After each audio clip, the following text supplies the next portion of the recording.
kadib shaqaaqooyin 25 Abriil ka dhacay magaalada Muqdisho isla markaana magaalada difaacyo ciidan ay ka sameysteen dhinacyadeeda waqooyi iyo koonfureed ciidamo ka soo horjeestay muddo kordhinta 2 sano ahayd oo golaha shacabka u sameeyay dawladda misana ay ka horyimaadeen dhinacyada siyaasadda maamulada iyo xukuumadda ayaa ugu dambeyn arrintaasi dawladdu ka laabatay isla markaana lagu baaqay in dib loo aado hanaanka doorashooyinka ee 17 September ra'iisul wasaaraha xukuumadda Soomaaliya Maxamed Xuseen Rooble ayaa guddi isku dhafa u xil saaray in ay soo adoorasaan shaqaaqooyinkii 25 Abriil ka dhacay magaalada Muqdisho waxaana ka soo baxay in ciidamada dhufaysyada ka dhigtay gudaha magaalada laga saaro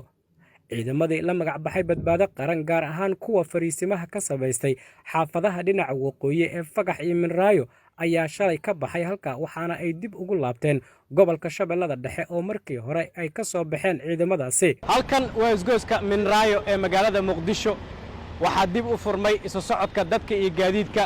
dhowrkii cisho ee la soo dhaafay waa uu xirnaa sababo la xiriira xaaladda cakirneed ee Soomaaliya ee ka dhalatay gacan ka hadalka ciidamadii halkan joogay ayaa dib ugu laabtay furmahoodii ciidan oo ay ku lahaayeen gobolka Shabeellada Dhexe is-afgarad dawladda Soomaaliya iyo xogaga mucaaradka ay ka gaareen ayaa arrintaasi ku timid qaar ka mid ah shacabka ku dhaqan xaafadaha dhinaca waqooyi ee magaalada Muqdisho oo aan TV-ga Universal microphone-kiisa la dhex qaadnay ayaa nooga warramay dareenkooda iyo siday u arkaan in ciidamada ay ka baxaan inta badan waqooyiga magaalada Muqdisho taas waa waxaan ku faraxsanahay waa talaabo hore loo qaaday wixana inay maaragtay u turtaan dadkooda u turtaan ay wadda ku turtaan ay maaragtay muujiyaan wixii maaragtay amaamiirti oo maaragtay loo sheegay ay qaateen waa ku faraxsanahay magacaydu waa Maxamed Nuur Shumbi oo degan Kaaraan waa ku faraxsanahay inay isgoyska Minraayo loo furo mootaalina ka mid nahay ما شاء الله وحنا رجعنا بقول ما شاء الله إلهنا بنود هذا سكن على ما هذا سكله ودونك ما شاء الله ونشغل سنة عروين كحوا أنا لا جديد كوا أنا لا فري الحمد لله إله بنا ما هذا سكله إلهي كان قلبي صدم ما هذا له نبض الدولة وارتنا على ناس والله بالله آد أيام غفر أحسن هاي ما دام عرضي نقلق هذا مال أمرناه وسنين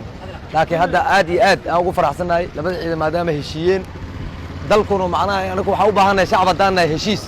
iyo nabad aan u baahanay wadana aan amni iyo nabad aan leen macnaha xaaladiisa ma qiyaasno saasan ku leeyahay marka wadanka hadda nabadeena alxamdulillah meeshaan rabnaa marnaa